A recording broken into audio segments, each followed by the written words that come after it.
Okay, so we are going to start in alphabetical order and then we will go in the reverse. So Jennifer, this first question is for you. This particular topic is on intros. Oh yeah, that would help. I just said that. Thank you, Jennifer. Go ahead and do your 2-minute introduction. Thank you. Thanks for organizing this. And you can tell I've done this before, right? I'm Jennifer Dougherty and I'm running for mayor. I've been a small business owner in Frederick since 1987, and I served as mayor from 2002 to 2006. When I was mayor, I tried to deliver on my campaign promises, and that included the Carroll Creek Park Phase 1, the creating Department of Economic Development, making the city's first investment in FTSE and the Downtown Frederick Partnership, building the one-stop shop for permits and the parking structure on West Patrick Street. We expanded business opportunities with MedImmune, Wolf Furniture, Home Depot, Wells Fargo, Boscov's, and more. We completed the floodplain for Carroll Creek, reducing the flood insurance requirements for many downtown residents. We completed the East Street connection to Walser Drive, created the neighborhood advisory councils, Frederick 101, the roundtables. We focused on public safety. We had a chief of police that I hired that lasted 10 years. Since then, we've had 6 chiefs of police, and that's not as good a record. We invested in community policing, making sure that people saw our police department and our officers, which resulted in a 25% reduction in crime. We also achieved our very first accreditation for the police department. We invested in quality of life issues like the Tally Rec Center, the Hill Street Skate Park, Laboring Sons, Mullinex Park, Diggs Pool. We increased the diversity of our city workforce to reflect our population. You all know that we hired an African-American chief operating officer, promoted the first African-American to the police command staff, hired an African-American to be the executive assistant to me as mayor, and hired the first Asian to serve as a director of engineering. Why I mention these actions is because we didn't need a consultant to do it. We did it because it was the right thing to do. By no means was it perfect, but it was progress. We passed progressive legislation on brownfields, water allocation, and thank you very much for that red flag. We'll come back to it. Thank you, Jennifer. John, you're up next.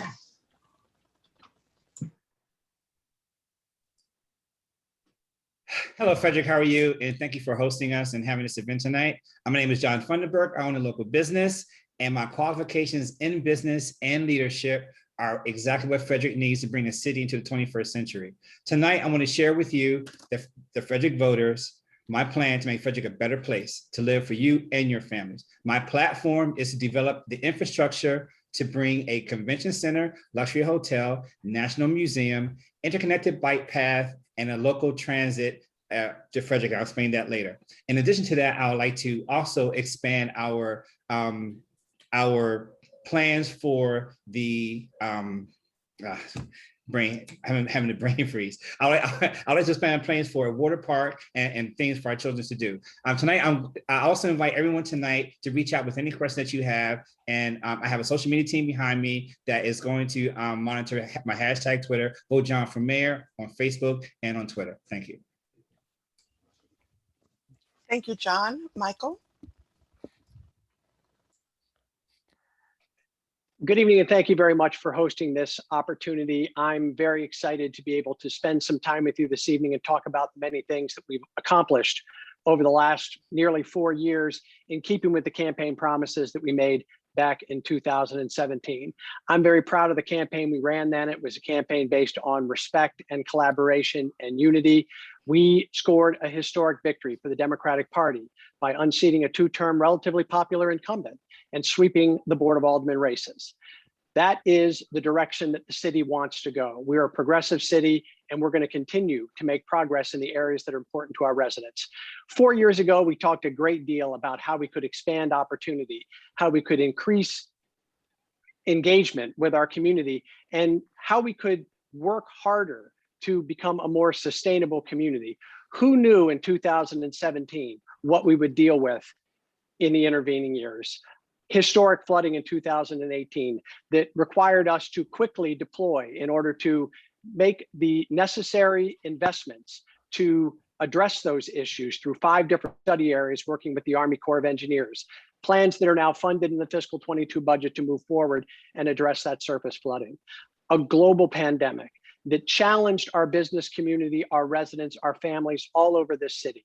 I led this city through that pandemic in an effort to keep city government services up and operating with minimal downtime in an effort to deliver relief funding to our businesses that needed, utility support for our residents that needed it. We have accomplished the things that we set out to do, but there's more work to be done because we need to continue to make progress in Frederick. And I'm excited about the opportunities that the next 4 years are going to present to us.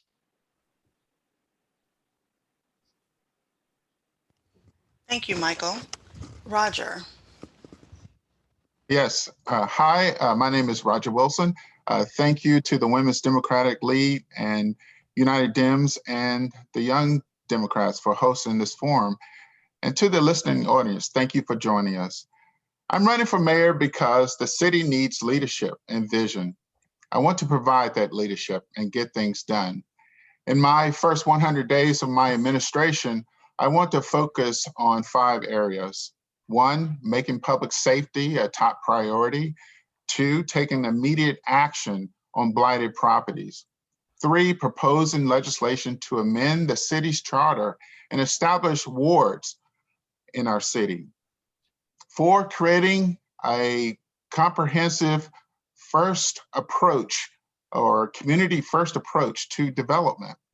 And lastly, I want to do conduct a needs assessment for our seniors. During the pandemic, we learned quite a bit about the impact on public health and different needs that the seniors have in our city. These are opportunities and challenges that I'm hearing about on the campaign trail. There are other opportunities and challenges that are facing the city. I'm looking forward to talking with my colleagues and to the listening audience tonight. And I thank you for this opportunity. Thank you. Okay, diving into question number 1, and Jennifer, again, we will be starting with you. This first question is related to West Side Regional Park. Do you support the West Side Regional Park, and how do you propose paying for it, if so? Well, thank you. The West Side Regional Park has long been something that's been a burr in my saddle. We didn't have a plan when we bought it. We don't really have an accurate plan right now. One of the things that I think we have to get our hands around is the capital budget and how far along we are in making the reality of the playing fields. The current administration promises that we'll be playing on those fields this fall. If you drive through there, that seems like a stretch. Sophia Madigan's playground came primarily through private money. So one of the things that we have to absolutely do is hire a park manager. This is going to be a business function. This is going to have fees for service. So the idea of having one person in charge of overseeing the capital projects and making sure that we have the right staff on board and that we have enough money coming from the state and county for regional parks, and then our private funding coming in is the way to make this happen. We don't have a staff on board. Thank you, We can't make it happen without a staff. John, same question. Do you support West Side Regional Park? And if so, how do you propose paying for it? I support West Side Regional Park, and I'm glad we started with this first question because it goes right into how I'm different from my competitors. I have innovative solutions, meaning in 2019, 200 of America's largest companies had a meeting, and they formed a coalition to say that we are going to adjust our prospects or adjust our priorities from the primary shareholder to serving our local communities. And since that time, Google has pledged $100 billion in LA. JP Morgan has pledged $20 billion for schools.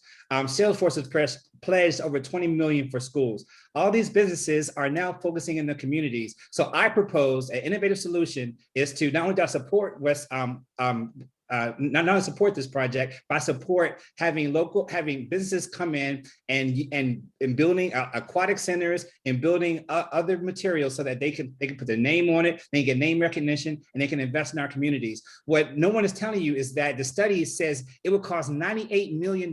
Thank you, John. Michael. Thank you. I was shared Jennifer's concerns about a piece of parkland being acquired without a plan, but we have developed the plan and now we're executing that plan. I don't dismiss our partnership with Sophie Madigan's Playground because that's how many of these park amenities are going to be constructed, through partnerships with others. And I couldn't be more grateful to have the Lillards as a partner. We're working with the National Park Service. Those fields that are being seeded and the ground that has been graded, we put contender way through that parcel and constructed the parking so that the park could be used by our residents. We're actively talking to the county now about the possibility of a West Side Library branch, possibly at West Side Regional Park. So there is a plan, we're executing that plan. We made a commitment when we came in that we were gonna get things done on West Side Regional Park because I was tired of watching the prior administration not do anything for 8 years. Our record is a record of accomplishment. And that's what we're gonna continue to do in 4 more years. Thank you. Thank you, Roger. Yes, I'm very supportive of the West Side Regional Park. It would be an asset, not just for the county, but also for the region. I foresee a day when there are assets such as an aquatic center or a track and field capability there that all in the entire region can participate in and attend. The mayor talked about the Sophie Madigan asset there now that we have, and partnering with the Lillards has been a tremendous help and benefit. Also partnering with the National Park Service and bringing in that asset. I think also we need to partner with other private entities to bring in these capabilities. We're already working with the state to bring in additional funding. In the last legislative session, they brought in $6 million that we will be able to tap into. Thank you, Roger. To follow up on the next question, John, this will be for you. What Rebuttal? other? Do we have rebuttal? Oh, yes, yes. I did forget to mention earlier, I think that candidates do have 5 rebuttals at 30 seconds each. Jennifer, would you like to use one? I would like to use one. Go right ahead. Thank you. What you've just heard is people who've been in office 12 years and 4 years who have not delivered in any meaningful way a plan or a team to run the operation. I will hire a staff, make sure that we have interns running their event planning, promotion, and safety. You know what this group did? They walked away from a park that we built not a mile from there, the Hill Street Skate Park, because it was too complicated and they didn't want to run it any longer because they felt it was unsafe. We make an investment in something, we're going to keep it in operation. Thank you. John, would you like to have a rebuttal? Yes, our rebuttal is to the current mayor and even Jennifer Dougherty are presenting plans that they know our budget can't afford. If you look at our budget, we are either at it or we're going to go over it. There's no money to hire a team to a management team to do what she's saying. There's no money for the mayor to do all these other projects that he's saying he's completed over there. There's nothing over there on West Side Regional Park being completed other than what's happening with private money. And so what we're doing now is we're giving lip service to all these things. The only person that has a plan for it is me. And my plan is to tap into the private money and to Thank complete. you, John. Anyone else would like to rebuttal? Seeing none, we will move to question number 2. John, this question is for you. What other public works projects do you feel are important and how would you pay for them? Another public works project I think is important is to, I feel that we need to move the local shelter and the local place that we're dealing with the homeless to another location that is larger, that is not downtown where the homeless have to interact and look at the stares and the eyes of other people, but move them into another location that's designated just right down the street where they could be, have a larger place, have more of a campus kind of operations so that we can not only meet the needs of the homeless for food, but for healthcare, for job training, and for social services. And in that location can have more than one building. So, and it could be nice. It'd be something that they can feel good about, and something that they can feel and it'd be a one-stop shop versus going here for food, here for social services, here for childcare. Everything would be in one place. Thank you. Thank you. Michael, do you need me to repeat the question? Yes, please. What other public works projects do you feel are important, and how will you pay for them? So the city has a robust capital improvements program. It's one of the things that gets discussed every year during our budget. And that plan looks out 5 or 6 years, and it runs the gamut, everything from the important water, wastewater, and stormwater projects we need to work on, as well as the various road projects, bridges, street overlays, ADA improvements, traffic signals, bikeways. If you review the city's capital improvements program and what was adopted for fiscal year 22, you'll see that the city is making a continuing commitment in a lot of areas that are important to our residents. They enhance our quality of life. They make it easier for our residents to get around, whether it's expanding our shared use path system, whether it's building and constructing more parks, putting in those amenities that the city has in fact paid for. We built Contender Way, we built the ball fields, we're building the parking. We're the guiding force and the leaders that are making things happen on the west side, as we do on capital improvement projects throughout the city. Our job is to balance a robust needs of the community, and we're doing that very effectively. Thank you, Michael. Roger, do you need me to repeat their question? No, Mary, thank you. The 2 focus areas that I want to kind of work on during my first 100 days of my administration is the stormwater management, getting that back in place. The Army Corps of Engineers have made recommendations for infrastructure improvements. I think that's where we need to invest big, improving, our stormwater management in downtown Frederick and actually throughout the city. The second area is I do want to come up with a capital improvement plan to relocate the Community Action Agency outside of its current location to a more reasonable and more efficient location. Thank you. Jennifer, do you need me to repeat the question? No, I think I'm good. Thank you. Mm-hmm. There are a couple of projects. Obviously, the downtown flooding issues are a core issue for multiple neighborhoods because every place from the Y through the East Patrick, you are having businesses and properties flood. You cannot make a reasonable investment if you can't trust that the streets are safe. So the fact is that money isn't in the budget. Those projects aren't budgeted. And even the downtown project isn't even scoped out by the Army Corps of Engineers. So that's first. Second, this administration is talking about investing in the police headquarters. The police headquarters site isn't even selected, and they're throwing out numbers that they don't have any attachment to reality. So it's $25 million with $4 million moving costs. They are not based in reality. And the other is the $250,000 for the Parks and Rec comprehensive plan. Why are they hiring a consultant to do the comprehensive plan for the Parks and Rec when you ignored your task force on the West Side Regional Park that hasn't met since 2017? Use what you have. Thank you so much. I see, John, you would like to have a rebuttal. Go right ahead. 30 seconds. Yes, we keep talking about capital projects that the mayor has mentioned, but the budget can't afford that. We will be running in a deficit. All these projects need to be paid for. How we plan to pay it? Right now, the West Side Regional Park, nothing is getting done. Our current debt on that thing is $110,000, I think, a month. And we're paying that every single month, and nothing is happening over there. We need innovative solutions to bring Frederick to the 21st century. Thank you. Would anybody else like to offer a rebuttal? Seeing none, we will move on to question number 3. Michael, this question is for you. This is under the topic of Route 40 growth. What do you see as the future for businesses and residential areas along Route 40? I'm very excited about what's happened on Route 40 over the last 4 years. We certainly know that the nature of retail in this country is changing, probably permanently as a result of the the Amazonification of the way in which we buy things. And so we need to create more destination retail.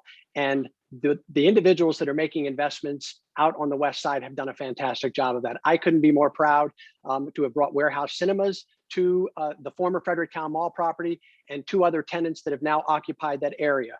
We're going to see Lidl, Harbor Freights, Ollie's, Goodwill, all opening in the former Kmart property. Taj Mahal, wonderful Indian restaurant located on the old mall property. Eastern's Automotive, the Frederick Furniture Store at the mall. There is enormous investment being made on the west side of the city of Frederick because we've created an opportunity where the private sector can invest. And we're working actively. We're at about the 30% design stage on dedicated bus lanes to expand bus transit opportunities on the west side, in addition to the shared use path system. Thank you, Michael. Roger, do you need me to repeat the question? No, I have it, Mary. Thank you. Route 40 is definitely an area that the city will benefit from going forward. There's a significant investment that has been made in the Route 40 corridor over the last 4 years. One of the things that I've always been interested in is making sure that the shopping areas that are located on Route 40 are connected. There seems to be a difficulty in trying to maneuver out and into other areas of shopping area on Route 40. So investing in infrastructure, roadways, possibly a service road on Route 40 would be my focus area. Also, investing in the communities out there and making sure that we have safe ways as far as pedestrian walkways and biking ways. I think there's some significant investment there. Thank you. Jennifer, would you like me to repeat the question? No, I'm good. Thank you. I think the west side is starting to look good, and I credit the administration for making some investment in the shared use path plan. That does help connect the west side and the downtown. But there's more. The Golden Mile Alliance has created an identity, a vision for ethnic and international food and shopping, and I think that's wonderful. But now we have to look for more than just retail, more than just convenient shopping. We have to look for what brings the customer there. So we need non-retail space to be considered out there, whether it's office complexes or mixed use developments. I think that's an important thing for our city planners to look at. The other is something I talked about 4 years ago, and it is about creating a shuttle system to our MARC. That can't be a minute. To the MARC station, and having people park on the west side and getting a shuttle to the east side so that we get them to the MARC or get them to their transit buses so they don't have to clog up the roads crossing town. Thank you, Jennifer. John, do you need me to repeat the question? No, thank you. I can't believe the solutions that I'm hearing.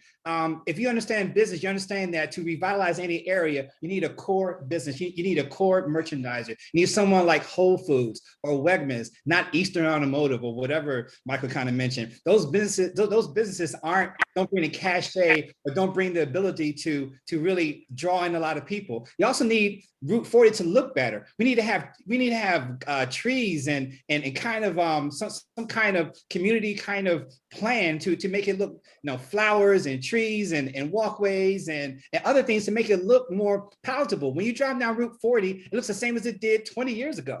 And that's the fault of this administration, people that understand business. Business needs foot traffic. Foot traffic needs core businesses. Core businesses need nice place for people to go. People feel good about going out in the evening. Thank you. Does anyone have a rebuttal? Michael, go right ahead. 30 seconds. The investment that the private sector will make in any area of the city of Frederick deserves to be applauded and not discouraged. And I will continue to be a cheerleader for everything that happens across this city. The other thing that I wanted to mention is the work that we're doing to bring West Side Health Services out of our Department of Housing and Human Services to the west side of the city of Frederick, an underserved part of our community. Jennifer, go right ahead. That West Side Health Services is a duplicative service. It is ignoring the fact that the state health department is already investing in that And we are spending money that we do not need to spend because the county and the health department are already working on it. It's a waste of time. They didn't ask the questions in advance, and they should know it. Anyone else? Okay, moving on to question number 4, beginning with Roger. This also is related to Route 40 growth, or Route 40 in general. What would you do to make Route 40 a more pedestrian-friendly area? Thank you, Mary, for that question. I've thought a lot about what happens out on Route 40. There is a lot of retail businesses that are not necessarily connected, and having those connections, whether it be walking on sidewalks, making sure that people are able to cross over 40 in a safe manner. That's something that I will be looking at seriously. And then a shuttle, having a shuttle to be able to connect not only from throughout Route 40, but also downtown. I think that's very important. One of the things that we don't do well in the city of Frederick is connect our communities. And I think a shuttle is a long time overdue that we need to put in place. Also, a service road. I think a service road would be good for Route 40. Thank you, Roger. Jennifer, do you need me to repeat the question? No, thank you. We're on the pedestrian issue. I think John actually touched upon it. The idea of making sure your sidewalks are attractive, as we have tried to make them in the downtown with benches and trees and shaded areas. That's one way. I like that Roger has paid attention to the downtown shuttle project that I promoted 4 years ago. And I think that's important. You see why I keep running, because I put out these ideas and no one takes advantage of them. Roger, you've been in office 4 years. You could have promoted that for the last 4 years. And the idea that the malls are not connected, there used to be a requirement that when the malls were opening up to Planning Commission approval, there was going to be some requirement to connect the parking areas so that people didn't have to exit onto Route 40 to slow down traffic. Again, these are things that have been talked about for years, and I'll sound like John Funderburk here. You've been in office for 12 years. Why haven't you done it? Okay, John, do you need me to repeat the question? No, but the second part of that question, no one seems to want to address, is how to make downtown more friendly to pedestrians. I mean, historic district, am I correct? One thing that talking with business owners in downtown historic district Frederick is they complain a lot about the noise and a lot about the traffic. And so I propose on weekends, we just close North Market, we close Patrick, and we make that completely walk friendly. So families can come and congregate and enter into our businesses and have a nice relaxed time versus sitting out and having all the traffic and all the noise kind of disturb their time. In addition to that, we really need to address the fact that we don't have any core businesses on Route 40 that's attractive. We have all that foot traffic, all that vehicle traffic, and the Route 40 looks like it's overgrown grass, it's weeds, there isn't any flowers, there isn't any trees, there is nothing appealing about Route 40, so businesses can come and say, I want to be here. And we also have to get away from the mall, the mall structure. Now retail is more open space, not inside of a mall. Thank you. Thank you, John. Michael, do you need me to repeat the question? No, the focus on the west side is really important. These are important neighborhoods in our city. They're where most of our city's diversity lies. These are a lot of individuals that don't necessarily drive. And so the work that we've done to try and create more pedestrian friendly, to fill in missing sidewalks, to extend the shared use path under Route 15 to get it to the west side, to open that part of the community up to the whole city and vice versa. The Transportation Planning Board, as I referenced earlier, has provided a grant. We're in the planning phases now of designing dedicated bus transit lanes for the west side of 40. That's going to help to bring about that vision that Jennifer articulated 20 years ago of a shuttle for the west side. So we're making progress in all of these things that my opponents all say that we want. I'm here to bring you the facts about the things that we're actually doing. Would anyone like to offer a rebuttal? Roger, go right ahead, 30 seconds. Yeah, I mean, Jennifer talks about, what I haven't done in the 4 years. I've done a significant focus on Route 40 in those communities, investing in sidewalks on Butterfly Lane where sidewalks didn't exist because we wanted safe pathways for our students there. That's what I've done as an alderman. Thank you, Jennifer. Anyone else? Okay, moving on to question number 5. We will go back to Jennifer. This question relates to the Ethics Commission panel.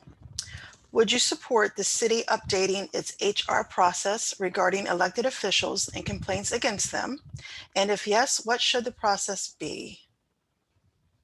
The short answer is yes. I do support updating the HR process, and I would argue that the current question could have been handled by the mayor and board of aldermen by reading the charter and having a quasi judicial hearing of their own to determine whether there was actionable violation at that time. To say that a mayor or alderman is not an employee of the city seems far-fetched to most people. Updating the ethics laws so that a accuser or a victim has an opportunity to file a complaint, I think is essential to this process. And we really haven't talked much about the victims in this. So the idea that we have a hotline for victims and make sure that the Ethics Commission has teeth to enforce something so that if someone is to be removed for action, the alderman and the mayor can take action through a vote. Thank you. John, do you need me to repeat the question? No, I don't. I have to be honest with you. As I'm talking with people in Frederick, no one is talking about the Ethics Commission. And I believe that there are laws in place to handle any kind of issues that come up. I mean, we aren't the first city to have elected officials. We're the first city to have to police or deal with issues. I mean, there are laws in place and there's a system in place to handle anything that comes up. What the city is talking about, however, is public safety. What they're talking about is noise pollution. What they're talking about is what is Frederick doing environmentally? Why is it that when we have a huge event, we don't have any places for recycled trash? You know, why aren't we recycling at our 4th of July events? Why aren't we recycling downtown? Why is it that Frederick is one of the few cities that don't enforce any or very few recycling laws? So the Ethics Commission, fine. I think we have laws in place, and that's that. And I think that we should be talking about issues that the constituents really want to hear about. Michael, do you need me to repeat the question? I do not. I think that in light of the conversations that have occurred over the last 6 months, the mayor and board of aldermen recognized that there were deficiencies in the city's ethics rules. We have long operated with a model that follows what the state law says an ethics ordinance should look like. But what's been demonstrated was that ordinance in and of itself was not sufficient to deal with every kind of complaint that may come into the city. And so the mayor and board of aldermen have addressed that by updating the ethics ordinance to include some additional areas that would give our Ethics Commission some purview in some of these areas. And that those revisions are now in the hands of the State Ethics Board, which is required to provide some concurrence before the city is able to act on its own relative to our ethics ordinance. So we have seen the deficiencies that the process has, and as with many other things that we've talked about this evening and we'll talk about, we're addressing them. Roger, do you need me to repeat the question? No, thanks, Mayor. I agree that the Ethics Commission process should be clear, it should be strong, it should be transparent, but it should also be fair to the victims and also to the accusers and the folks that are being accused against. It's very important that any process be clear and that all parties that are involved have an opportunity to voice their concerns and for the city to deal with it in a fair way. And so I was the one that submitted legislation to modify the city's ethics ordinance. And I am very proud of my suggestions, and they are going forward. So we've done a lot of work in this area, and I'm very proud of it. Thank you, Roger. Does anyone? Yes, I see Jennifer has a rebuttal. You have 30 seconds, Jennifer. Thank you. John Funderburk, you are clueless on this. For you to say that people are not talking about this, you are not talking to the same people I'm talking to. You are not listening to victims, and you are ignoring the fact that people, men and women, have been subjected to this dismissive personality disorder a long time. They are tired of it. They want accountability, responsibility. And if you were elected, this would be a dangerous precedent. Thank goodness I don't think that's going to happen. John, I see your hand. You have 30 seconds. Go right ahead. I find it incredible, you of all people, to say anything about leadership. If you looking at Frederick News Post for the first year, you have article after article after article of how you were against the city council, how you came against the Weinberg Center, how you came against everybody that came into your path. You were known as someone that had tirades. You were known as someone that produced fear in the streets. People talked about your administration as being an embarrassment to Frederick. And ever since then, you were voted out after your first administration. I have to stop. Thank you, John. Anyone else wish to offer a rebuttal? Okay, moving on to question number 6. This is for you, John. This is in relation to blighted properties. This is a 2-part question. What do you see as the best way for the city to hold the landlords of blighted properties accountable? And then what do you see as the biggest obstacle in enforcing that code?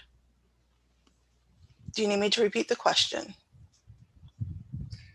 So as a business owner, I've tried to, I've looked at blighted properties when I first came to Frederick and wanted to rent some spaces out there on North Market Street. And I was surprised that those properties never became available. Those properties are blighted, that you can't use them. I did some research, and we've been dealing with the blighted properties for over 20 years.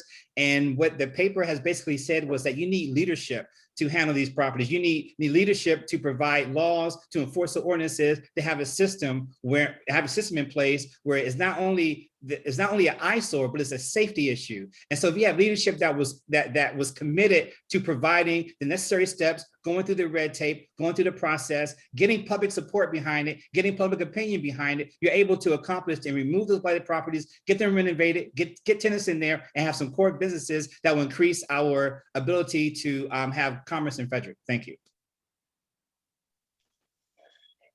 Michael, do you need me to repeat the question? I do not. Let me tell you what we've done.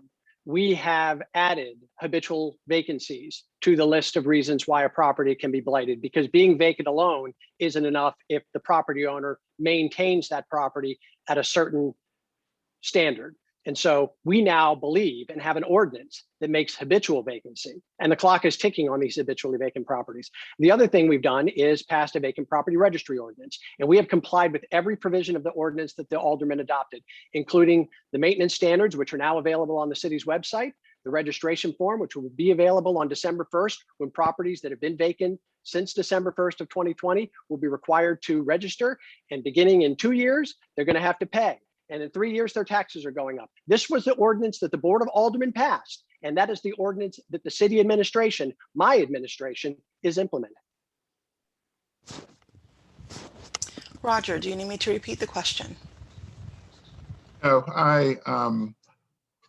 the only thing that I would add to the mayor's comments were about this issue is that I would like to see a sense of urgency.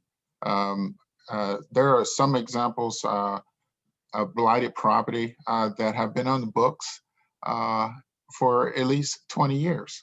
And a sense of urgency is needed. And I know the mayor has made comments about the Board of Alderman passing legislation. Yes, we did. We did good work on that piece of legislation. Now it's in the hands of the administration to enforce that law. And I would like to see more sense of urgency in dealing with these properties that have been an eyesore for the city and a black mark on the city for many, many years. Jennifer, do you need me to repeat the question? No, I'm good. Thank you. So blighted properties are a constant theme in downtown Frederick particularly, but beyond the downtown. And if you talk to NAC members, they want to see action. They don't want to see 2-3 year process. They want to see something now. And I have said that I will use the first 100 days to use the existing laws that are on the books of condemnation and eminent domain to flag the most violent, the most flagrant violators of our city code. And I will take it to the Board of Alderman for condemnation. Now, I know some people might not like to hear this, but I've done this before. We did it on the Delphi property where the City Hall Annex is, and we did it at 20 West 4th Street where there was a bathtub falling through a ceiling. So the idea that you have fights in politics is a good one because we're standing up for residents, we're standing up for issues, and I'll do it again if I have to. This administration won't take action with the laws they have in hand. So there's a big difference and you have a choice to make. If you want to have something done in 100 days, I'll take it to the alderman. If you want to wait 2 or 3 years, which Michael just said, that's your choice. Thank you, Jennifer. Does anyone wish to offer a rebuttal? Michael, go right ahead, 30 seconds.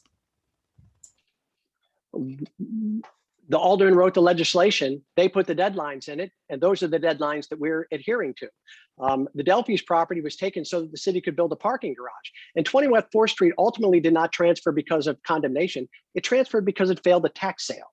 And so we have to be careful about the revisionist history. We are moving forward in this area. We've done significant things to address this issue. Anyone else? Okay, moving on to question number 7. This question will start with, actually, before I get to that, I do want to say that if anyone that is joining us tonight wishes to have a question considered to be asked, please put that in the chat. We do have handlers that are taking that information and compiling it so we can determine which questions will be asked. So again, if you have a question, please post it in chat and it may get asked later on. Okay, moving to question number 7, we start with Michael. This question is under the topic of COVID. What do you see as the biggest inequality that was caused by COVID, and how would you try to alleviate it during the next pandemic? Well, first of all, let me say I hope we never have to deal with another pandemic. I think it really did exacerbate the challenges with income inequality, certainly parents with children and the education system, not something the city has direct control over, but we have to respond to our employees. And so what we needed to make sure that we did as an employer is to give our employees the space that they needed to be able to adapt to what this changing environment was. That included setting up the teleworking opportunities and being flexible in terms of this new dynamic of parents having to deal with potentially sick relatives or keeping their own children safe. The income inequality is the area that was most exposed, and we tried to address that through the CARES grants that we could provide to nonprofits, the rental assistance that was available, the utility assistance, the rental assistance, and working with the county on that. Again, partnership and collaboration is key. COVID-19 was a tremendous challenge for this community, and I couldn't be more proud of the way we've responded. Roger, do you need me to repeat the question? Yes, please. What do you see as the biggest inequality that was caused by COVID, and how would you try to alleviate it during the next pandemic? Yes, definitely the income inequality was exposed at a high level. But also I want to talk about the impact on our seniors during this time, and I believe that a vulnerable population like our seniors really didn't have the information in hand to go on a day-to-day basis. I would have loved to seen the mayor do a better job at communicating and what was going on during the COVID-19 process. I know as leaders, there was no blueprint for this, but taking more of a leadership focus and helping our businesses and our most vulnerable population, I really do wish that he would have been more communicative to our city. Having said that, if I was in the position, I would have done more to help our vulnerable population, which is our seniors.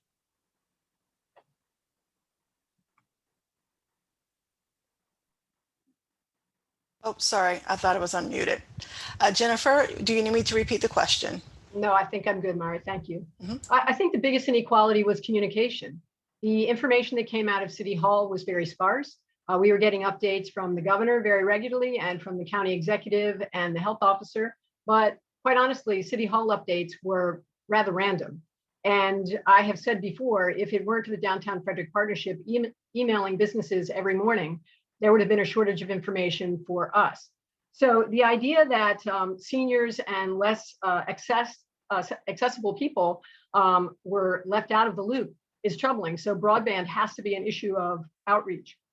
And Roger, you're just a little off on the emergency operations planning because every city has to adopt one. We had to adopt it with post 9/11 activity, and every government has one.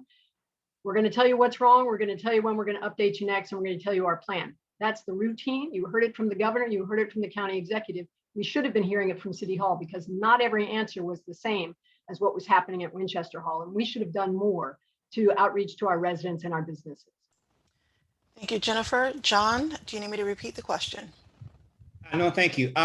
My way of governing is to over communicate. And you have a real live example. Someone live tweeted to me about the ethics problem, and I will answer your question and say, yeah, I am willing to sit down with you. I am willing to talk. I am not saying that the ethics was wrong. I'm saying that the Ethics Commission, I believe in our government, and I believe that we have rules in place to handle issues that come up. And I'm a strong believer that in America, we have a good judicial system in place. So I wasn't dismissing it. I was just simply highlighting that I believe we have a system in place. Secondly, I believe that our mayor should have communicated more. It should have been more town hall meetings. It should have been weekly town hall meetings. It should have been weekly email alerts. I was getting email alerts from other counties, but I didn't get any email alerts from Frederick County concerning COVID. I was getting email alerts from other cities, but I wasn't getting anything from Frederick at all concerning COVID. We need to have a better communication system and a more responsive government. Thank you.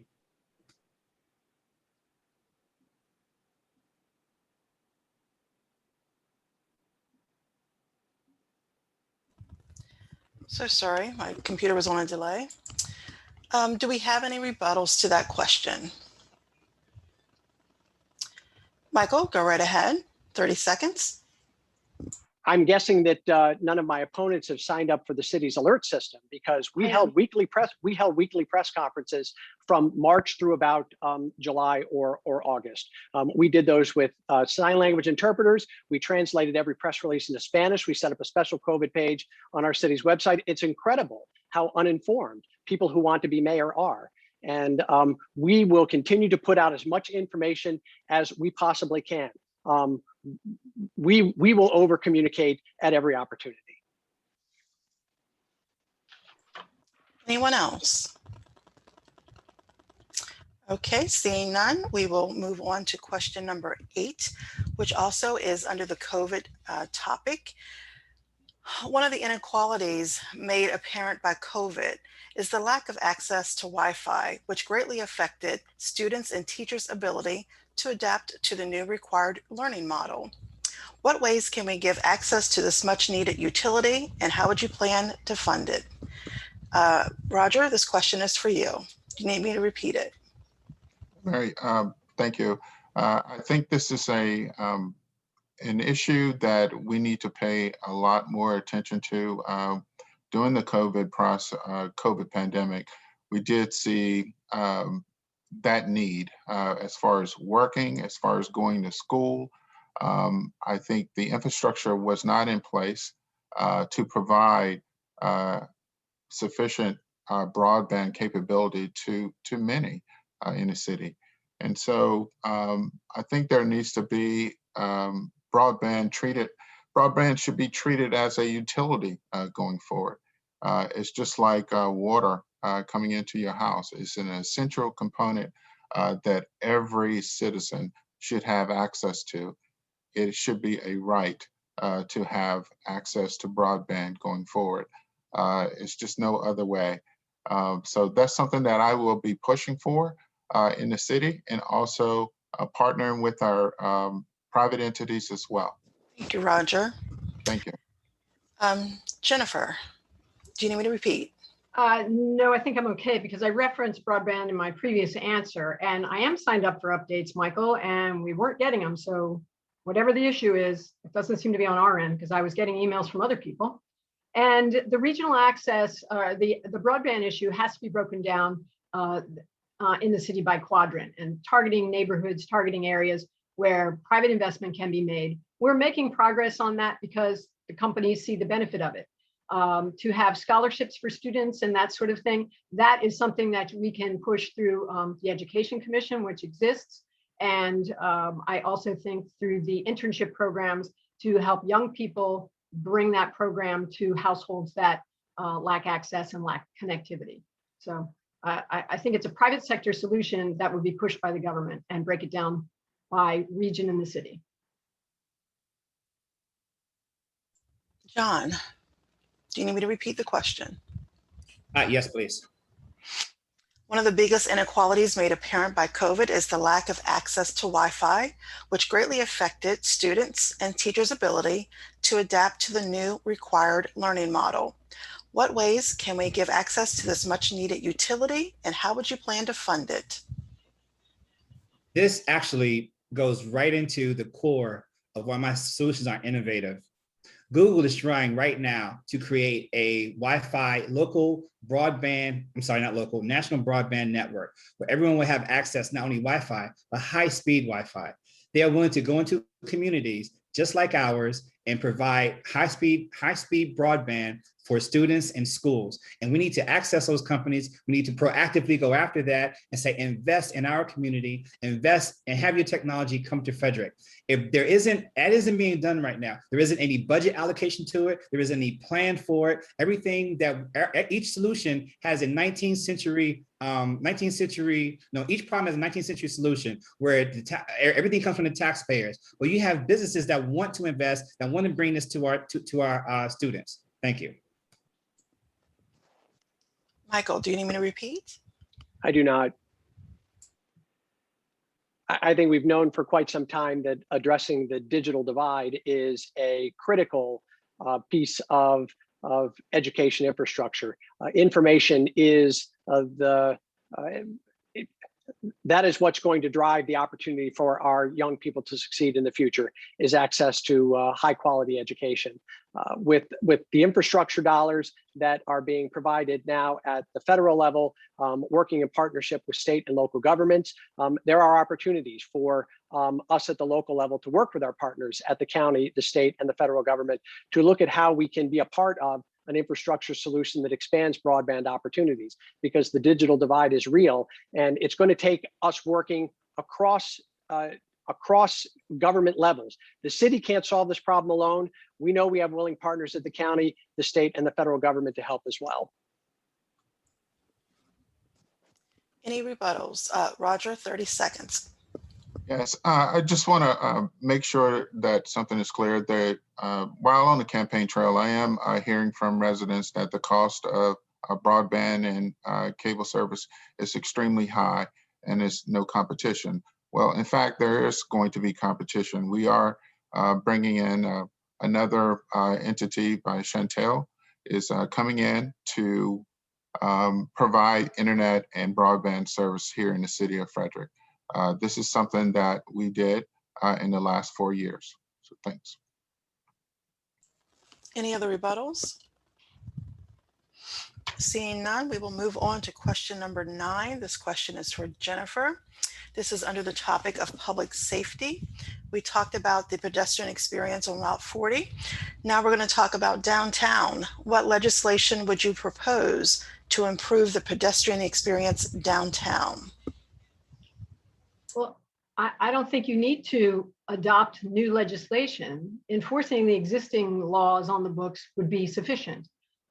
In downtown, we do have people who cross over, jaywalk. I'm guilty. But the idea that we are going to magically make people obey the traffic laws if we don't have police officers who are visible is impossible to fathom. Now, we could do more technology and more red light cameras. We can't really get into closed circuit TVs for jaywalkers, but the idea is get police officers out of their cars, on bikes, on foot again, to make sure that we're monitoring intersections, particularly on the busy times, on weekends, first Saturdays, et cetera, Thursday nights when the Alive at 5 is going on. The idea that we are ignoring existing codes is kind of annoying to me. So I don't want to throw it out there that we're going to adopt a whole series of laws. We don't need to. Speed, noise for cars, and pedestrians monitoring the Thank you, Jennifer. Sidewalks. John, do you need me to repeat? No, thank you. Each question you have, no one has any solutions. They just say, well, this is what it is, this is how it's been, and this is what we can do, and then nothing happens. To effectively improve the quality of life in downtown Frederick, you have to close it off. You have to make down. One thing about talking with all the business owners down there is that they're referencing other historic districts and other historic towns, and they're saying that they don't have the traffic that we have coming through the center of their historic district. They have an access road or a business road. We should try to adopt that same plan where we stop all the traffic on North Market and Patrick Street during shopping times, during weekend time, so that the businesses down there can serve their clients, the restaurants can have a good experience. As Jennifer said, people are not going to stop what they're doing all the time. The problem is there's too much traffic down there. We need to eliminate that. That's the solution. Michael. Well, I don't know what businesses John is talking to, but I don't think our businesses in downtown Frederick think we have too much traffic.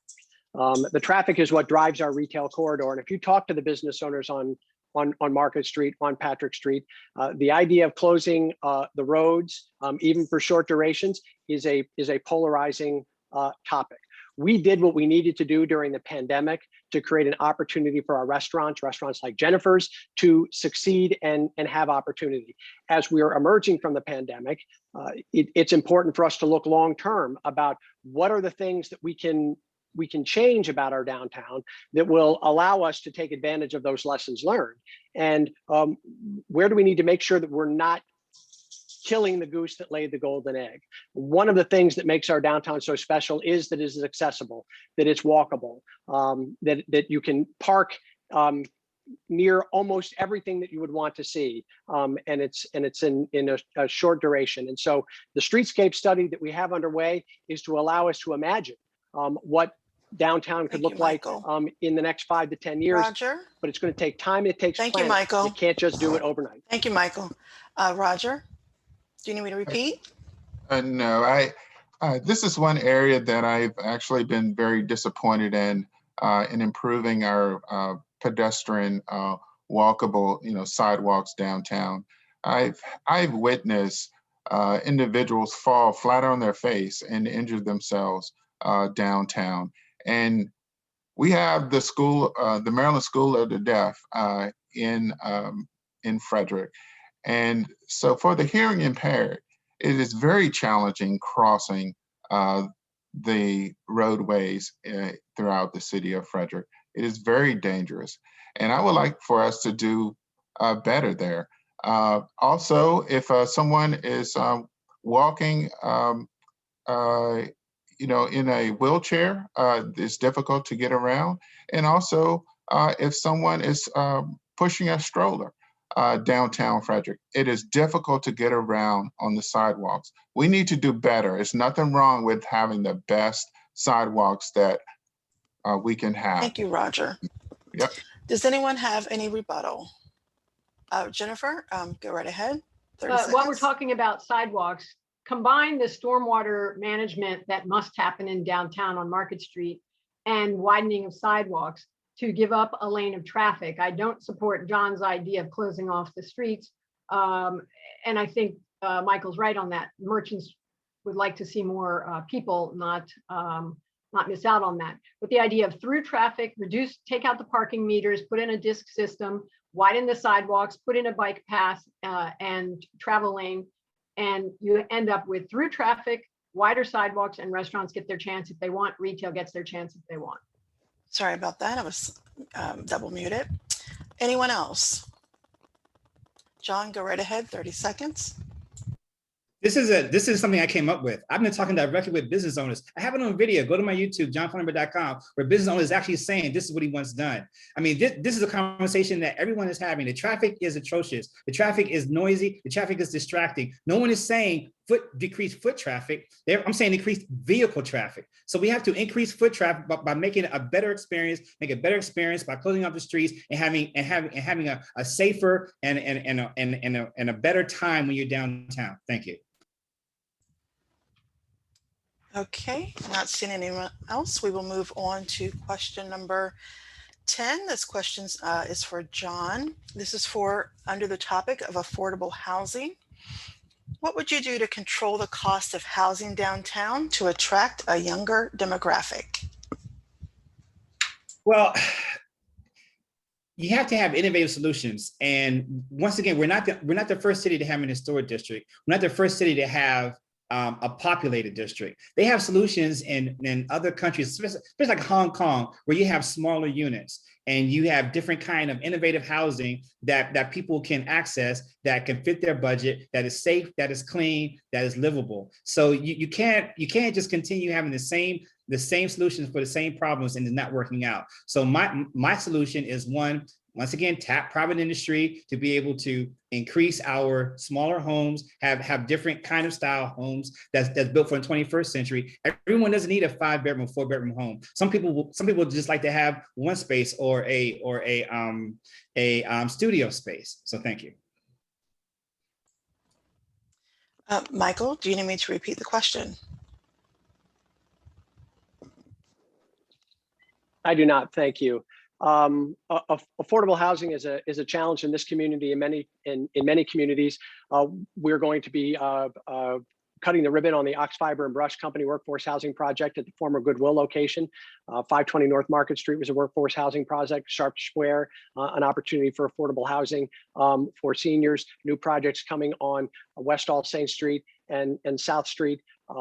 The challenge of affordable housing is going to be tackled one project at a time, and it is the private sector that is leading this charge through the low-income housing tax credits and the other payment in lieu of projects, agreements that the city signs with these developers in partnership with the county.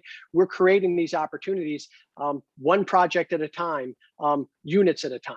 And that's the way we're going to deal with affordable housing, particularly in the downtown core. We can see from the businesses that are growing that younger demographic is a demographic that's coming to Frederick, and we want to make sure that it continues to be affordable for them. Roger, do you need me to repeat? No, affordable housing is it's not a complicated, in my mind, topic.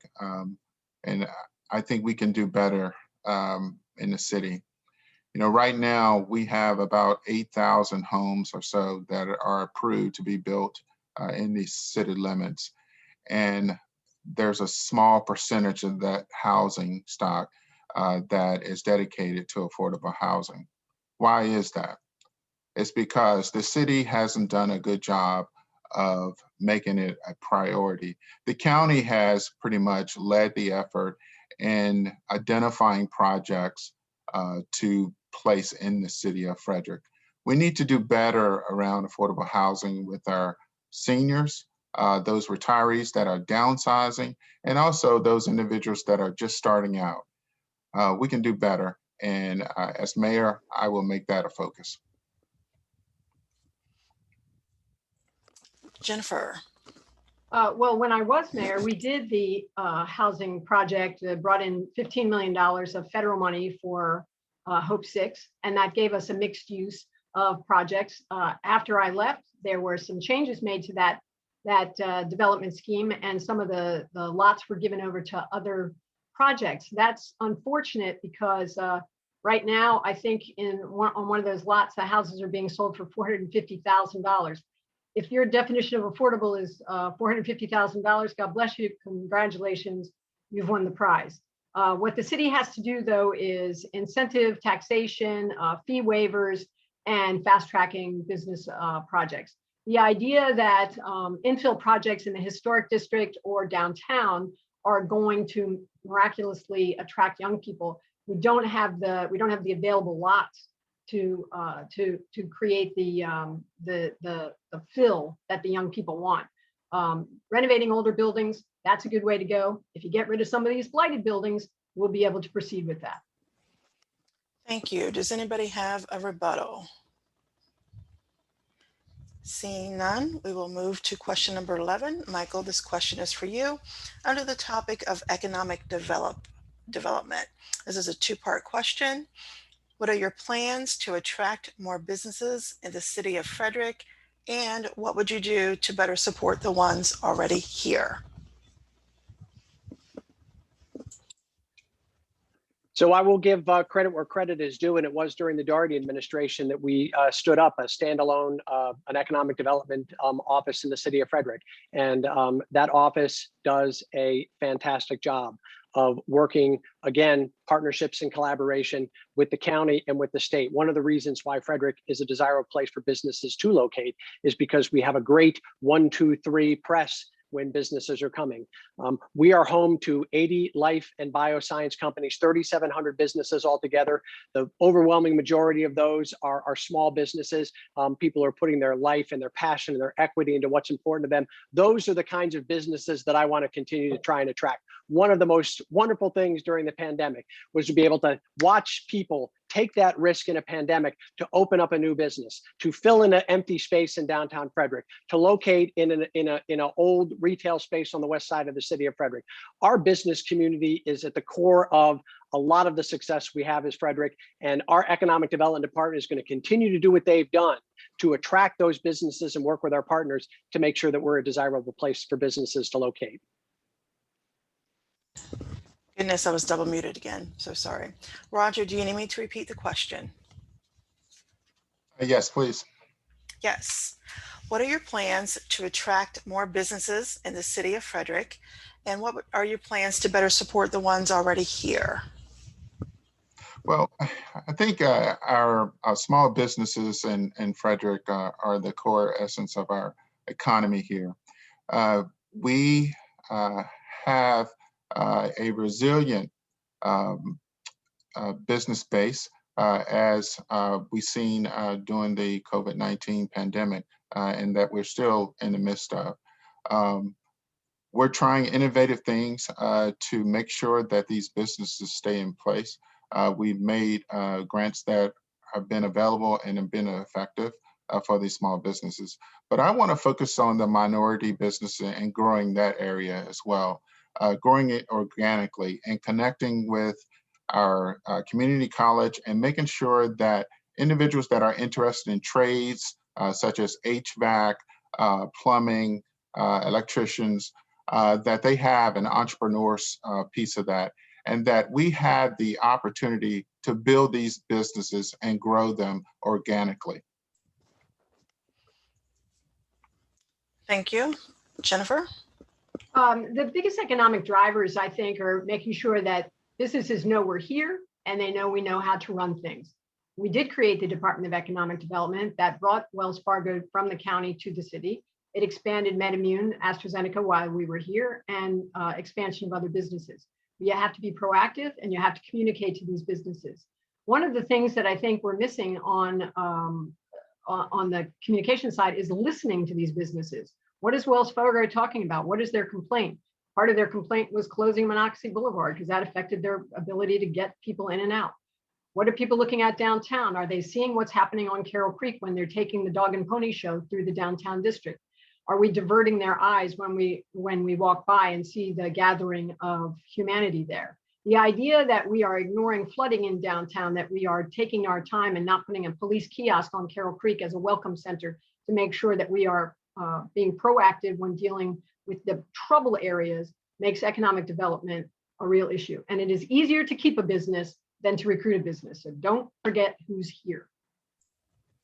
Thank you. John, do you need me to repeat the question?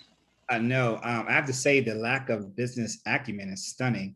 From the time of Rome, when they built the Colosseum, from the time of if you build it, they will come, that great movie, If You Build It, They Will Come. Sorry about that. in DC, I grew up in DC, where downtown DC was basically really run down, and you didn't get economic activity until they made the Verizon Center.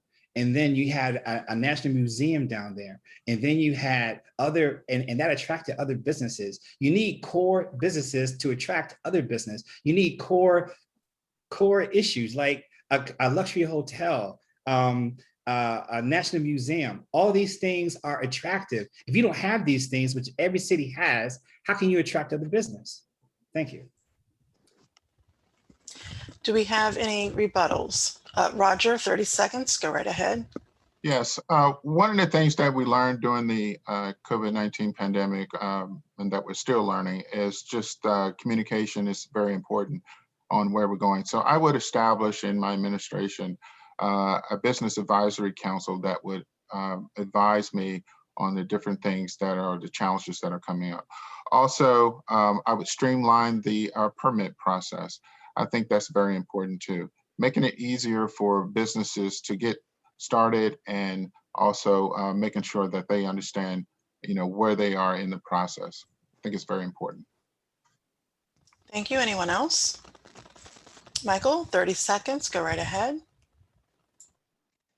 We have a wonderful arts and museum culture in downtown Frederick that has been built by people who are passionate about this. We have the National Museum of Civil War Medicine in downtown Frederick. We're renowned throughout the state for our core of distilleries and breweries in downtown Frederick. We're meeting the needs of economic development the way our community is demanding it today. And we're going to continue to do that for the next 4 years. Anyone else? Okay, we are going to move to question number 12. Just a reminder to everyone watching this evening or engaging this evening, after this 12th question, we are going to take a 3-minute break while we formulate the questions from the public that have been asked through chat. So question number 12, Roger, we are going to start with you. This is yours. This is under the topic of public safety.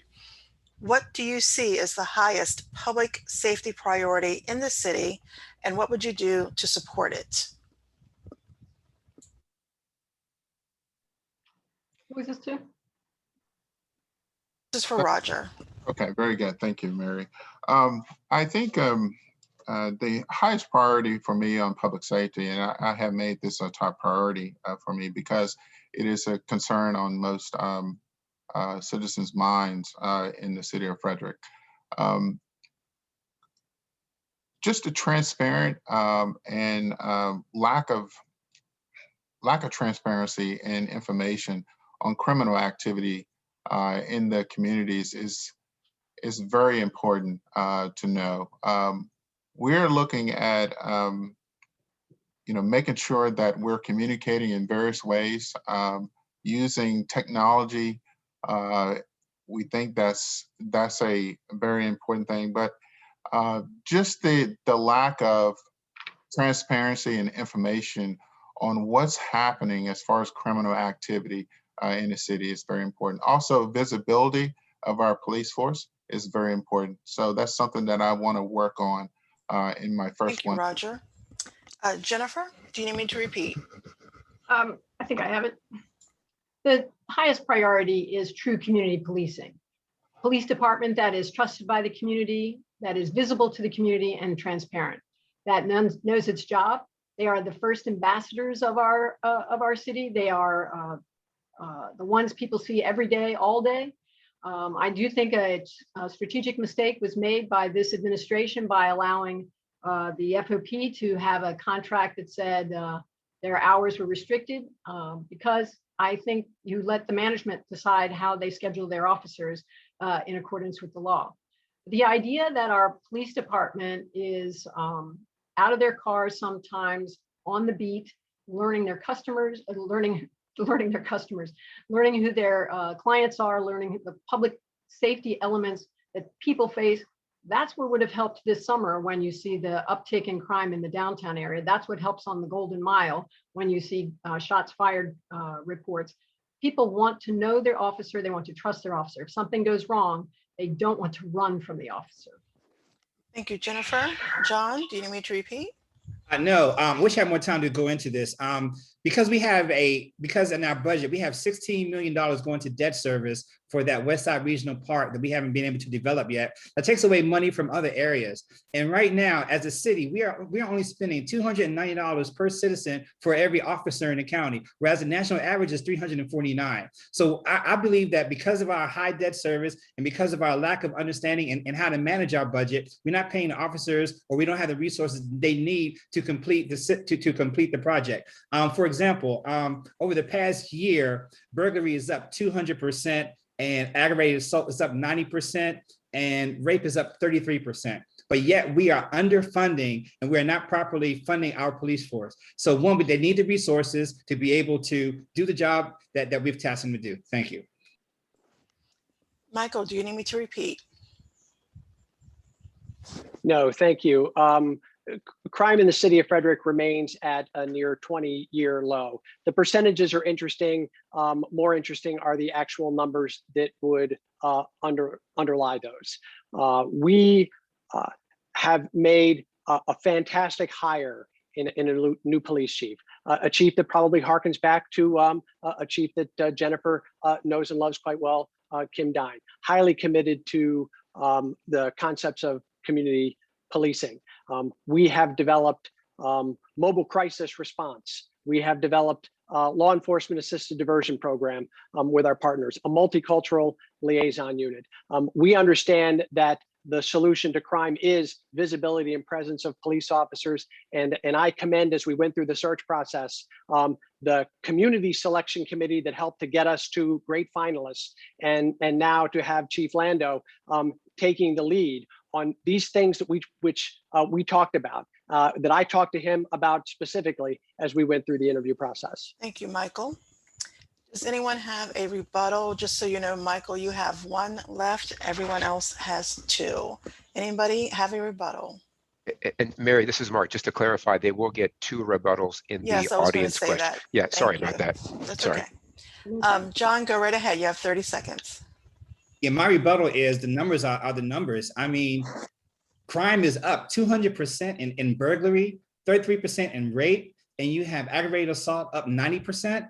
And yet we are underfunding our police force. The reason why is because we have a huge debt service to the west, to the national park we were talking about earlier.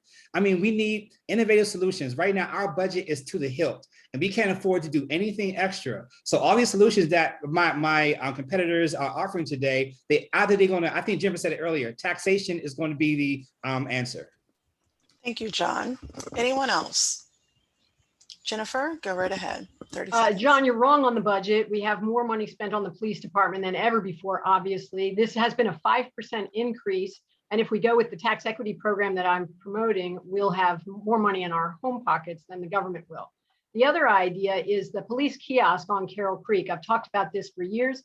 It can serve as a welcome center, a base of operations on Carroll Creek, and have the home for the closed circuit television, also having as the welcome center for the activities on the creek.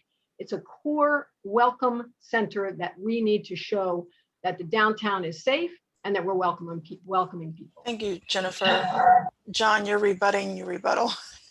Go right ahead, Yes. 30 seconds. I am not wrong on the budget. We have 141 sworn officers and 40 other personnel. And if you divide that with our number of residents, you're gonna come up with a number of $290 per person, average resident. The national average is 349. So we are underfunding our police force, and it's showing in our crime statistics. Thank you. Anyone else? Okay, at this time, the prepared question portion of the forum has come to a close. It is 7:54. We will rejoin at 7:57 so we can go into public questions. Candidates, as Mark mentioned, you will have 2 rebuttals for the questions that we will be asking when I come back from break, or when we all come back from break. I'll let you know how many public questions we will be asking. Same guidelines apply, 1 minute each, 30-second rebuttals. The forum will be recording throughout the break, so we ask that everyone please remain muted. Thanks, and see you in 3 minutes.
We are going to get started. Michael, Roger, John. Mary, this is Mark. Do you have the questions all keyed up? Yes, thank you so much. Right, it's the ones that you see in green. You can Okay. ask them in order if you like. I don't think it really matters. Thank you to the club leaders in the background that have been fielding the questions and getting them ready for me. So this next question goes back to Jennifer. Let me make myself a note here. We will be asking, excuse me, we will be asking 5 questions total. Out of the ones that came through, 5 have been selected. Again, 2 rebuttals. Same guidelines, 1 minute each, 30-second rebuttal. Jennifer, this question is, do you support creating alderman representative districts? If so, what would you do to facilitate the change prior to the next city election? I absolutely support voting districts for the alderman. I would like 5 districts for the alderman with 2 at-large seats. And I would have a discussion with the Board of Election Supervisors and the alderman on how to make that happen quickly. One of the things that's possible is that we could start carving out election districts for the alderman based on the existing NAC formula, the NAC boundaries, but it'd be based on population. And the idea is to have people representing their communities and standing up for the capital projects and public safety and quality of life issues that are being ignored right now because people can say, oh, that's the mayor's job. I don't live there. The idea that aldermen are all elected at large is a thing of the past. And I hope that we will get this passed through.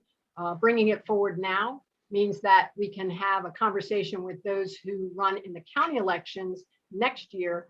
So we have some conversation about supporting representation throughout the city. Thank you. John, do you need me to repeat? No, I support it wholeheartedly. I truly believe in neighborhood representation, and you represent where you live.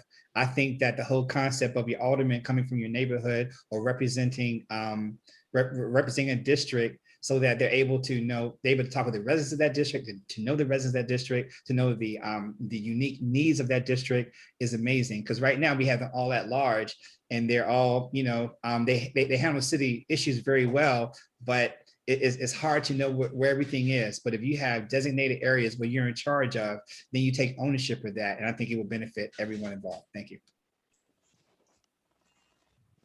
Michael, do you need me to repeat? I don't.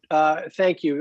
The soonest this kind of a change could take place is 2025. And I think that gives us the amount of time that we need in order to explore it and make sure that whatever kind of change we would implement for city elections has been thoroughly discussed with our residents. In the end, they're the ones that we're here to serve. I will tell you, as 8 years as a member of the Board of Alderman, I never thought of my own neighborhood or my own NAC as being my jurisdiction. I spent time in every neighborhood across the city, but I do think this is probably one of those concepts whose time has come.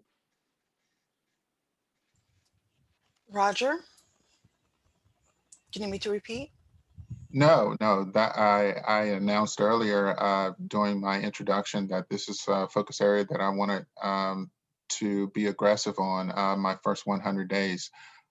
As you know, the current Board of Alderman, I'm the only one that lives outside of downtown. And I think it's long overdue that we have representation from our communities. It's just the right thing to do. We always talking about equity. Now is the time to visualize and envision that equity. Every community should be represented and get the needs and resources that they need. When I moved to Frederick, the population was 40,000. Today it's about 80,000. It's going to be 100,000 in 2045. And now is the time to make sure that we're ready for the next 20 years. So yes, let's make sure that we have representation from all of our citizens. Thank you, Roger. Anyone wish to rebut? Seeing none, we will move on to question 2, which is, Voting turnout in the City of Frederick election has been abysmal, averaging less than 25% turnout in recent general elections. The COVID pandemic led the city to move to include a vote by mail option, with all city voters receiving a ballot in the mail. If, as a result of mail-in balloting, voting turnout increases significantly in this election, will you support making the vote by mail option permanent in future elections, with all registered voters receiving a ballot in the mail? That question is for John.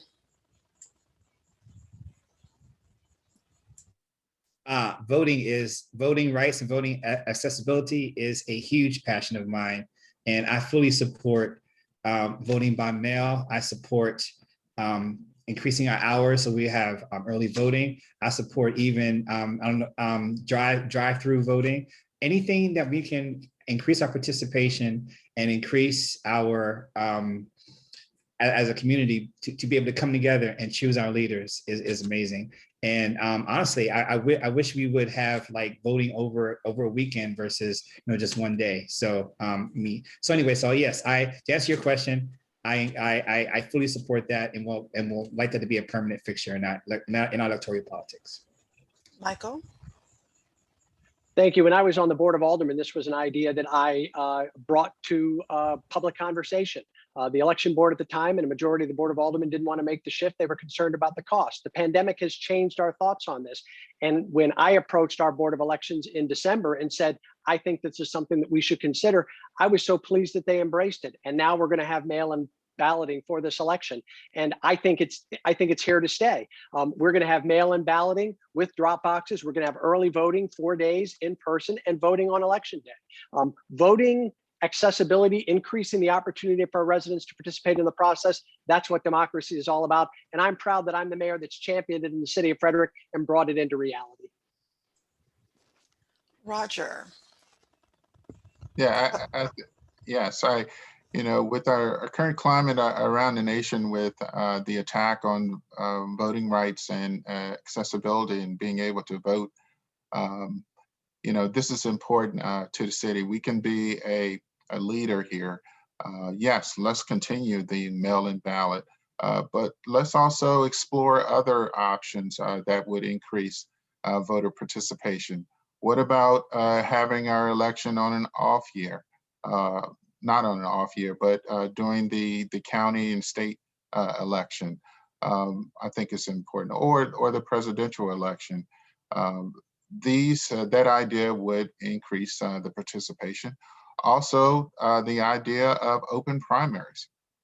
With the population increasing and the number of unaffiliateds that's increasing here in the City of Frederick, that's a large percentage of voters that are not participating in the democratic process. So yes, I'm open to all those ideas to increase participation. Thank you, Roger. Jennifer? Yes, I am absolutely for mail-in ballots to be permanent. And the hybrid idea is something that I've thought of and championed in this election actually 4 years ago as well, because the unaffiliated voters in Frederick are over 25% of the voting population, essentially the second largest political party. And what we should do is not have the debate on whether the Democrats and the Republicans want to have their primaries or not, because we're Democrats and we believe in democratic ideals. The last debate, you saw a lot of different ideas, right? But this idea is allowing the unaffiliated voter who chooses that party registration for national reasons, not local reasons, can choose whichever ballot he or she likes. That idea brings in more people to say, you're paying for this election and we want you to participate. They participate in the primary. I think they'll participate more in the general election. I also think that we should have term limits, and that will bring more people into the conversation for all elected officials, the mayor and Board of Aldermen. I don't have a particular term limit set. I want to have that conversation. Thank you, Jennifer. Thank you. I don't think anybody wants to rebut, but does anybody want to rebut? Okay, Roger does. Roger, you have 30 seconds. Yeah, around the participation and the question about the wards and the districts, also it creates an opportunity for diversity and inclusion, in our Board of Aldermen and in our mayor. So having that representation from our communities is also a good way for participation. Okay, moving on to question number 3. This is for you, Michael. Let me take a look. Blocking off Market and Patrick for an entire weekend will adversely affect people with accessibility issues. How would you accommodate these groups if cars will be prohibited for extended periods of time? I think that's one of the challenges in creating a one-size-fits-all solution. It's why I wouldn't be in favor of permanent blocking off of our main arteries in downtown Frederick without a really strong plan for how we're going to move traffic through. I just don't believe that it's viable. I think we can do it in short bursts. We've shown that it's possible. We've been blocking off the streets for 3 blocks for one Saturday a month this summer. The streetscape study is going to give us an opportunity to look long-term at how we can remake the streetscape. Certainly it makes sense when we get underground and we start doing stormwater improvements that we do all of these things at the same time. That's all part of the plan. These aren't revelations that anyone is providing, but I have residents in downtown Frederick, businesses and offices who use downtown 24 hours a day, 7 days a week. And when we come up with these solutions, we have to be mindful that we're trying to deal with the concerns of really diverse constituencies. It requires balance, thoughtfulness, and that's what I bring to the job. Thank you, Michael. Roger. Well, you know, I think this deserves caution, and that we go down this road in a cautious way, because if we take away parking spaces, we can't get them back.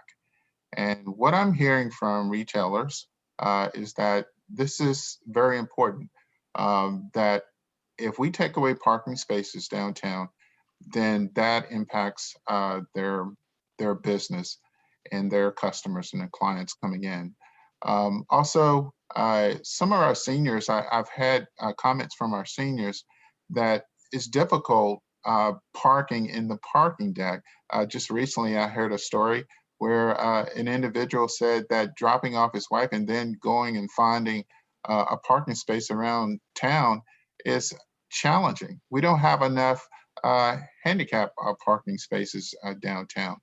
We have them in the parking deck, but not on the road, so on the street. Thank you, I think Roger. we need to do a job there. Jennifer? I don't support closing off the streets altogether. I've already said what I support: widening the sidewalks, and then makes it more accessible if you remove the parking meters and put in a disc system. That makes the widening of the sidewalk better for people who are physically challenged and who are not physically challenged. I mean, it doesn't take being in a wheelchair to know that our sidewalks are tough. But it also adds a bike lane in the streets to get this bikes and the skateboarders off the sidewalk, which, by the way, they're not supposed to be on the sidewalks anyway, as the code provides. So the idea that I'm going to go ahead and say, now all of a sudden I'm for it, I'm just not for closing off the street. The street is for cars, the street is for transportation hubs, and businesses and residents need that access for a variety of reasons, but they were built for cars, and our businesses are thriving with a modified plan. John, do you need me to repeat? I know this is an example of how short-sighted my competitors are. In our local jurisdiction, we have Fells Point, which they close off. We have Annapolis, which they close off, and those businesses are thriving. And if you try to open those streets up, those businesses will let you know and let you hear something. We are not the only historic district in this area. We are not the only historic district in America. But we are one of the few, if any, historic districts that have so much traffic flowing through it with all the noise, all of the speed and all the danger that we have associated with it. And business owners have said time and time again, that's the #1 complaint on North Market Street is the traffic and the noise. And I haven't heard one solution from any of you on how you're going to deal with that. Thank you. Do we have any rebuttals? Okay, we will move on to question number 4. Roger, this question is with you.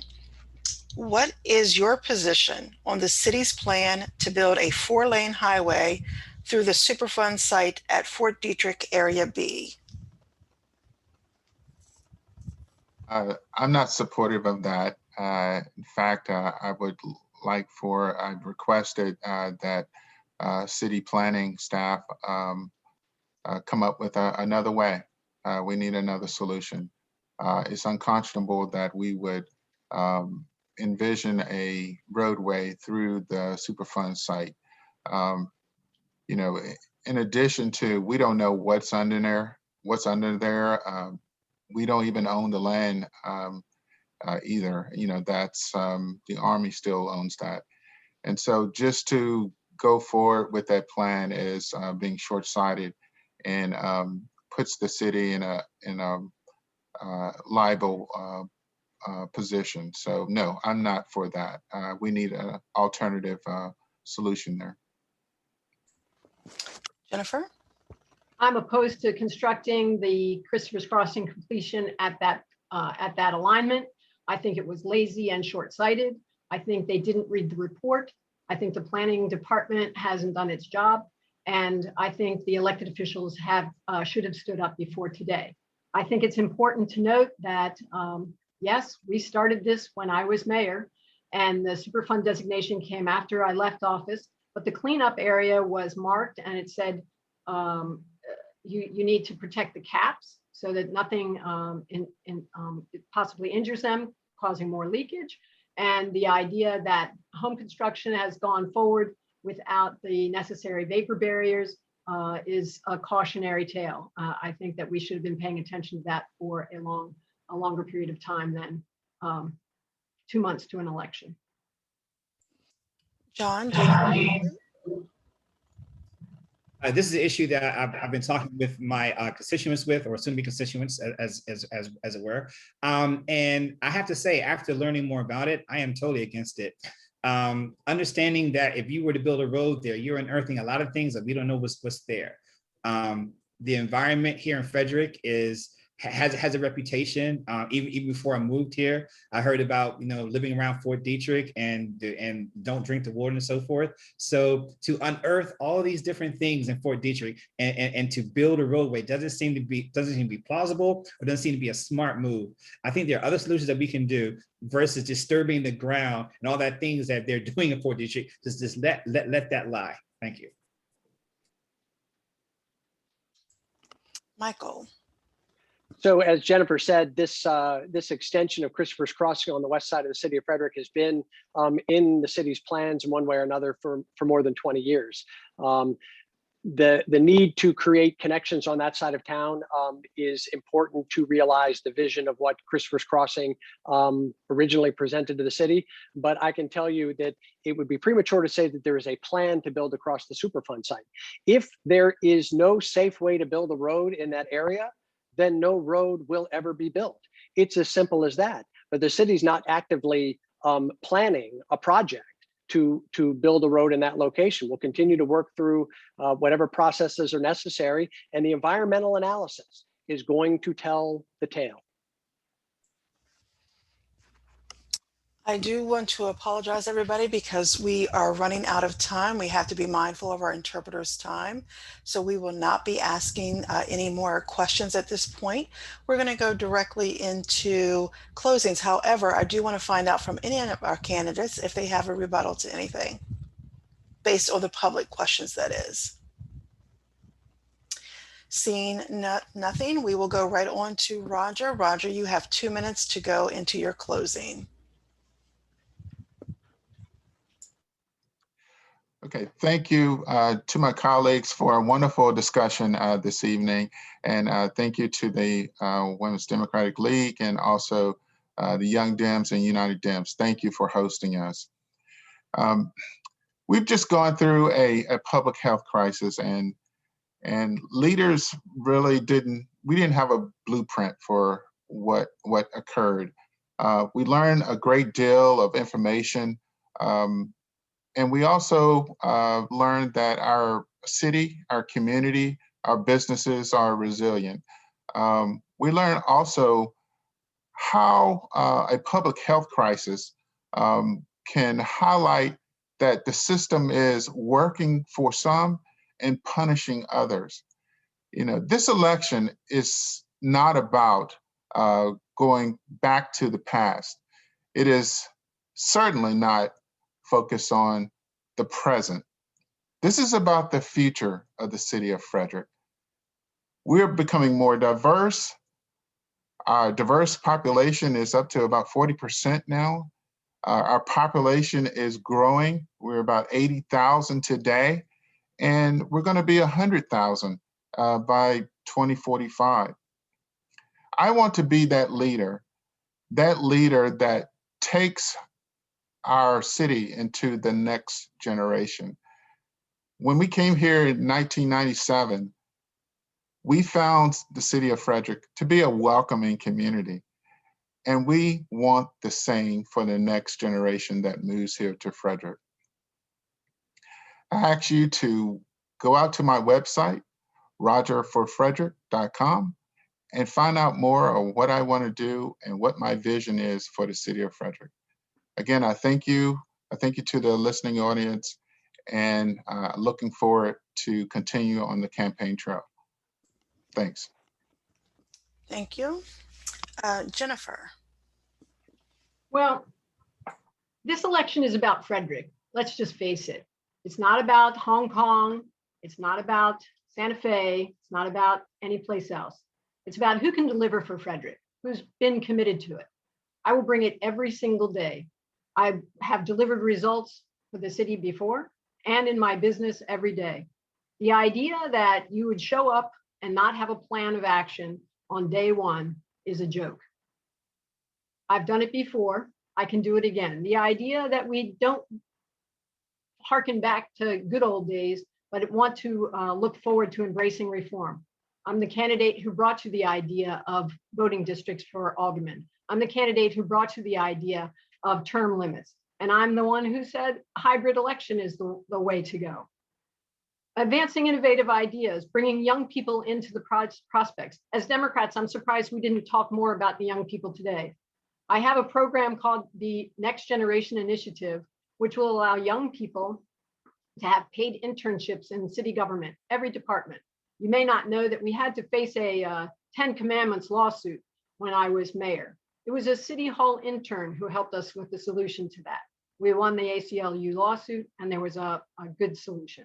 The idea that we are preparing young people for jobs so that they can afford to buy and live in downtown Frederick. The idea that we are not being more creative with our young people is kind of funny to me. And I'm the one that has the plan to have people build their resumes and build their futures in Frederick. We want to have a civilian conservation corps. The idea that we're allowing the watershed to go untouched. We didn't have one environmental question. We're going to invest in us. We're going to make sure that the money that we have been spending on consultants, we're spending on projects. We're making people who work for the city do their jobs. They will be held to a high standard because that's what you expect. That's what I expect. I'm a demanding person, you bet. So are voters. Turn out and vote. Don't let 3,000 people be the decision makers. Make it 5. Thank you, Jennifer. John, 2 minutes. Thank you guys for having this debate. Frankly, I am stunned. Honestly, I thought that I was going to debate solutions to our problems, and I haven't heard any solution for that big West Side Park is a huge field, and nothing's happening but with private money. The only thing that we have there is a grant that the state gave us and something else. It's going to cost $98 million to complete that project. And we don't have a plan at all to be able to even begin to build in that park. We don't have a plan for, and that park is costing us $100,000 a month, $16 million a year, and it's taken away from our budget. It has caused us to underfund our police. Our crime has gone up expeditiously. Once again, 200% on burglary, 33% on rape, and 90% on aggravated assault. That is unconscionable. That is not leadership. We need innovative solutions for a new time. We need solutions that able to have us access funds outside of our tax base. Every solution that they proposed is either going to raise your taxes or it's not going to get done. Because right now the budget is at the hilt. We don't have room to add anything else. So please go to our website, votejohnformayor.com. I'm also appalled that we didn't have any really environmental conversations. Why isn't the city recycling? We have huge events on 4th of July, and not one recycled container. Why aren't we doing that? That is leadership. That comes from the top. That's because the priorities of the city is not the environment, not recycling, not being a green neighbor or allowing us as residents to be a green neighbor. Thank you. Thank you, Michael. So we have paid fellowships, internships in the city of Frederick right now. Recycling is a county function, not a city function, but the city actually does collect downtown recycling for our downtown businesses. We imagined a new Department of Housing and Human Services to bring more. And we've increased substantially our funding into that endeavor, but I digress. My mother was raised by a single mother, the youngest of 3 girls, strongest woman I knew. And then I met my wife. And then I met my 2 daughters, an engineer and a doctor. This community has given wonderful things to me and my family. And the opportunity ought to be available to everyone in the city of Frederick, whether you live in the neighborhood that I grew up in, or whether you live in North Crossing, or in Hillcrest, or in Carrollton, or in downtown. When I wasn't an elected official, I was involved in this community, working for nonprofits. I was a journalist for 20 years, covered the Dougherty administration, the Grimes administration, the Gordon administration. I understand the history of this community.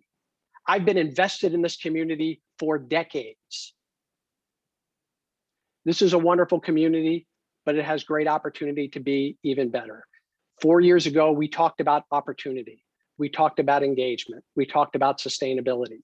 The city buys 100% of its electricity, the electricity we use, using renewable energy credits. That's a commitment to the environment. We brought back bulk trash collection in the city of Frederick. All you have to do is pick up the phone and call. 1 freebie every year. Residents demanded it 4 years ago. We provided it. The work in the city is not done. The work in the city will never be done. I am the best candidate. I am your mayor. And I am asking for your vote on September 14th and in all the voting ahead of that. Thank you. Thank you, Michael. Jennifer, John, Michael, Roger, we're so very thankful that you joined us this evening. I do want to thank those people working in the background to help assist with this forum.